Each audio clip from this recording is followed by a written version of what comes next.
You know what I look for in a sequel is when they bring back useless ass characters like Madge, the waitress from part one of the prophecy. Yeah. Yep, she's in part three, and yes, it's the same actress, and they brought her back. Also known as Greasy Say, Hunger Games.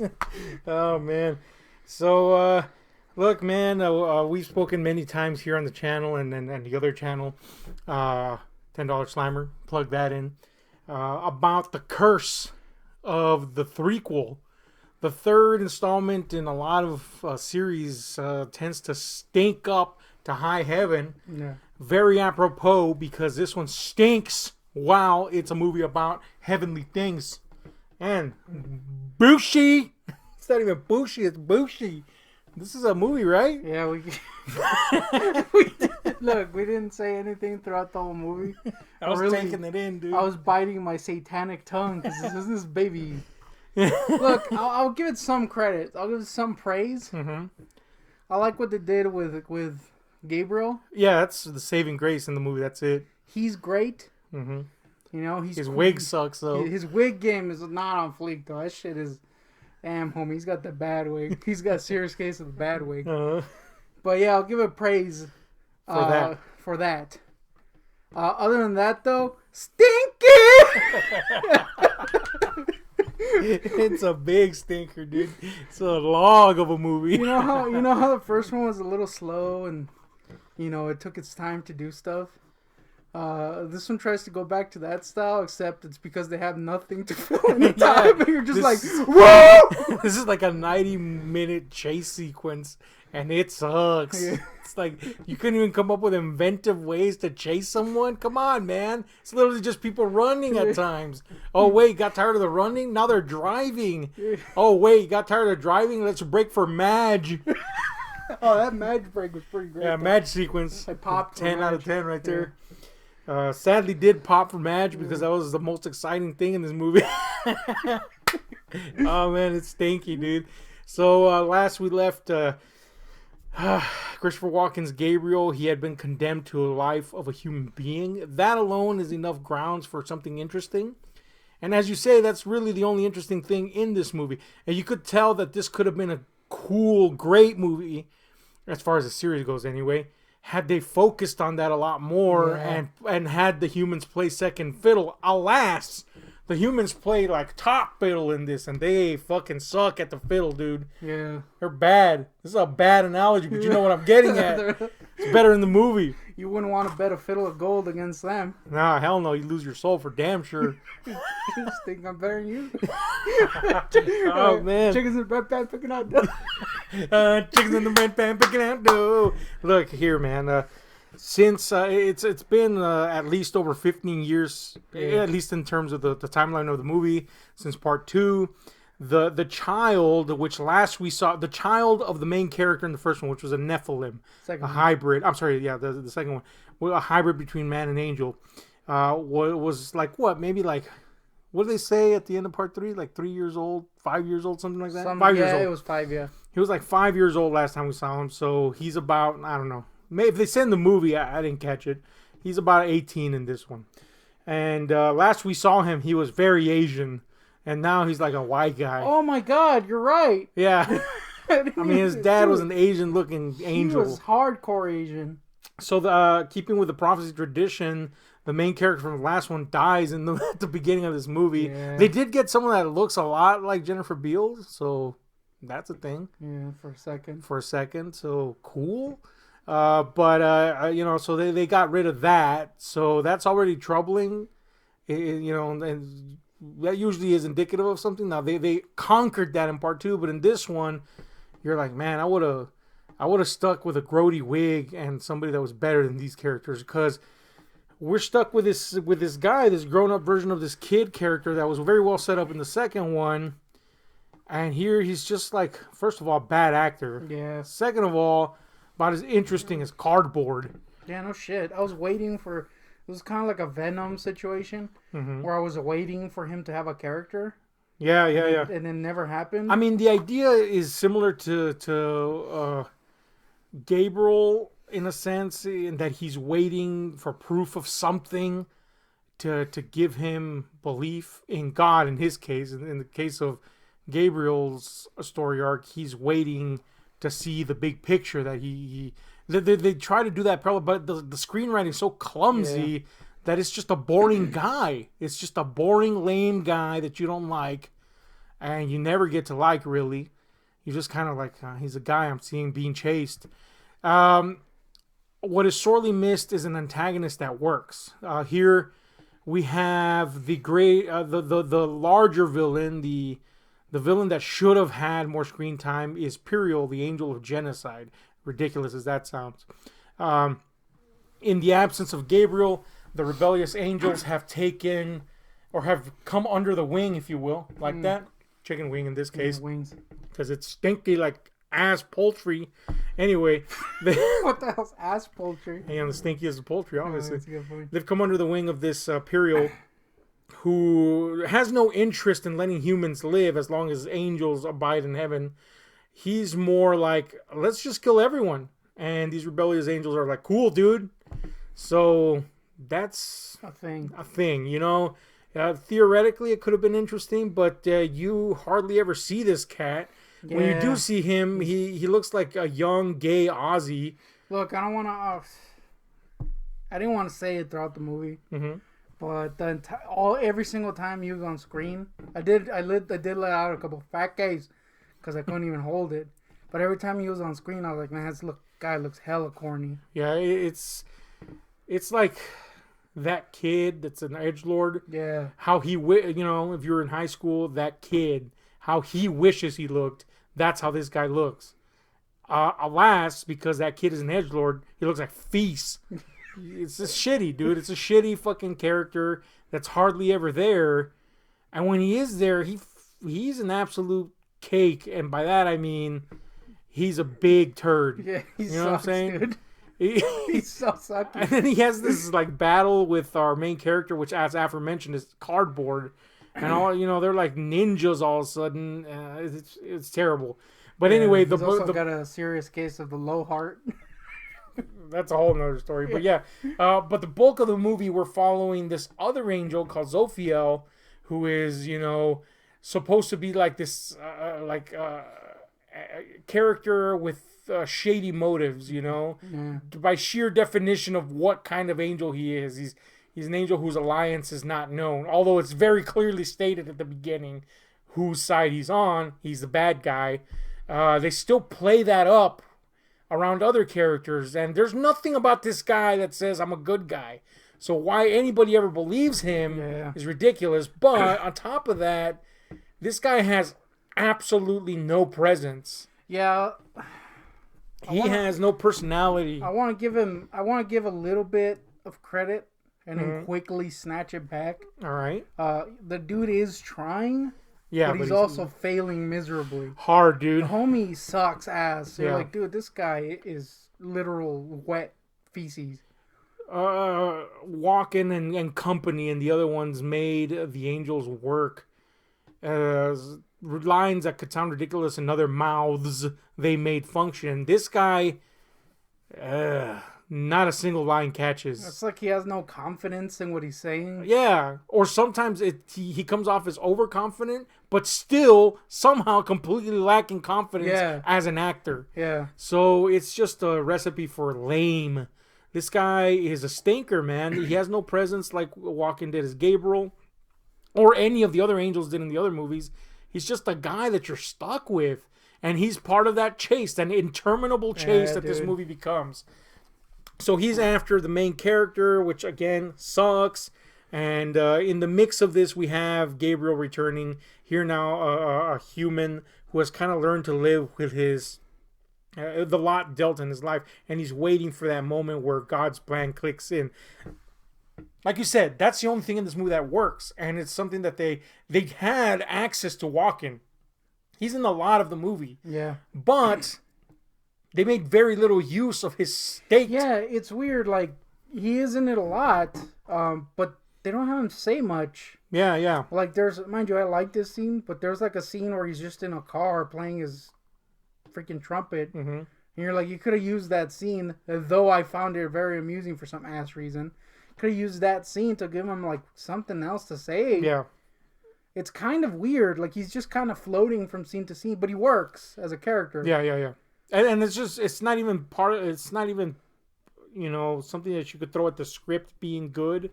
It's just Walken making. He knows the character. Yeah. So he makes the scenes work. He knows where it should be at. As little as there is. Yeah. Exactly. He knows where the character should be at, so he makes the scenes with his character work as much as he possibly can, given what's there. And that's it. There's a female character in this, a female lead, if you will, that is like... The movie starts off with one of the weakest openings ever. Like, it looks cheap, staged, lame, and somehow makes Brad Dourif look super out of place. He's in this. He's really briefly in this. I thought they could have focused on that a lot more. If Puriel was never going to be seen, Brad Dourif's character is kind of like a guy that's being puppeteered by Puriel's spirit, if you will, to enact his will on Earth. He's a human. If Puriel was never going to be seen, they could have used that for longer instead of this lame angel guy. For like a second. Yeah, so Brad Dourif is dead, and the Puriel influence just goes to the background, and we're stuck with lame angel guy, lame lead character, and now this lame chick who is the first big hill that you have to get over if you want to get over it, because she's fucking horrid. Yeah, she's pretty bad. She's an atrocious actor, and that's not to say that the bulk of this main cast is good. They're not, but she's like standout bad. Yeah, feces. So I don't know, man. This movie never picks up. There's a moment here or there where you're like, nope, just going back to this chase now. Yeah, it's kind of weird. Like, they bring back the Morgue guy again. Yeah, Kenny Banya's back. He's just Kenny Banya to me now, but like... And he does have like stuff to do, and I kind of liked his little part. Mm-hmm. But then he disappears. Yeah, but then he's gone, literally. You're like, I thought he was gonna be like upgraded to main character or something. Yeah. I would have rather had him be the main character than that shitty other guy. Yeah. Because homie was at least giving it his all. Yeah. But yeah, and then they bring back Madge later, and you're like, Madge? Madge, dude. Why? They do bring back Mary, a character from part 1. Yeah. Very briefly. Again, if they had focused instead of on the stupid endless chase that the movie becomes, and given her a little bit more, having her, because she has visions of the coming of this main character, cardboard guy, coming. If they would have worked with that more, that would have meant a lot more. It would have felt like something came full circle, but it doesn't. It's just like, there it is. That's Mary. Also pretty weird when you see someone that you saw as a kid all of a sudden like be like not a kid, because it's her. Yeah. You're like, whoa, that's bizarre. Wasn't this just like 5 years ago? What the fuck? Was she like a full-grown adult? But anyway, Madge comes back, the fucking good waitress. Shit, man. I don't know what the fuck. But anyway, the direction, by the way, in this is as pedestrian as you can get. There's no creativity to it. Everything's brightly lit. Doesn't look impressive or cool, or doesn't look like... It looks cheap. The other ones had small budgets, but they made something of those small budgets. This one was like, I'm just making a cheap-ass movie. It looks super cheap, which is weird because, like, camera-wise, like, clarity-wise, it looks better. Like, it's not super grainy. Right. But it looks like a freaking TV movie or something. Yeah, worse, man. The TV movie at least looks like a TV movie. This looks like just a cheap fucking movie, period. Yeah, and then, like, at the end, once Assheel and freaking Bordeaux, the guy, come in, it just everything goes to complete grain and caca. You're like, why does it look like that? Bad CGI and composite shots for the final sequence. Yeah, it looks like feast. Terrible, man. So yeah, and you have no idea who this main villain is, even though they tell you, and that's part of the problem. Yeah, they tell you, but you never get a feeling for him. So when he finally appears, you're like, okay, who gives a shit? And then he gets killed like instantly. Yeah. So on top of that, he's fucking lame as shit. He gets his heart ripped out from his stomach for some reason. Dude, that heart was so low. Dude, this heart is there. Does that? Oh man, it's so bad, dude. They also give like the alien. Might as well be aliens. Yeah. The freaking angel, the guy that's chasing Borda McGee. They give him like this corny ass, like freaking straight out of Spawn weapon. Oh yeah, dude. Which is like a claw spear. Yeah, it's like a predator spear. But before it goes full on predator, it's just like this little knife thing. Yeah. That that ejects out, and you're like, it's just like a bundle of blades. How does that work? But they're all like stuck together, and you're like, what is that thing? That sucks. And then it goes like, yeah, it opens up into this claw-like thing that rips out hearts, I guess. It's a thing, and then it totally Darth Mauls at the end, or Predators at the end. Yeah. And you're like, I guess you could have just used that the whole time instead of tiny claw. Or how about don't use that? Yeah, it looks like crap, dude. It looks like shit.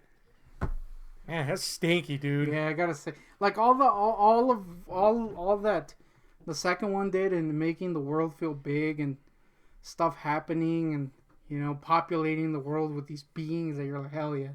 This one doesn't do any of that. Yeah. It's like, let's not do any of that. Let's just make this seem like complete wieners, everybody except for Chris Walken. Mm-hmm.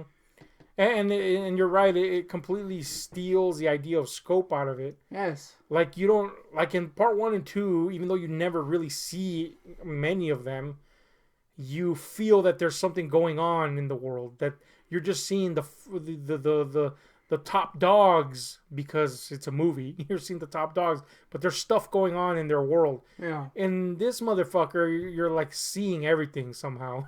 You're just like, this is it. This is boring. Yeah, it somehow makes you go, man, that's what that war was? Sucks. So, yeah, I mean, you don't get a real clear feeling as to why the rebels have evolved from just rebellion to straight out, wanting to kill everything and, put a different person in God's place, which wasn't their intention to begin with.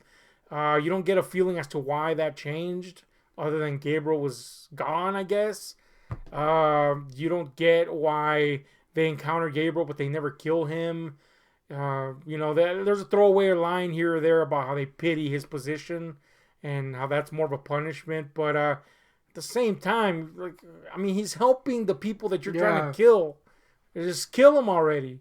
Just so many plot holes. And don't get me wrong, the other ones had plot holes too.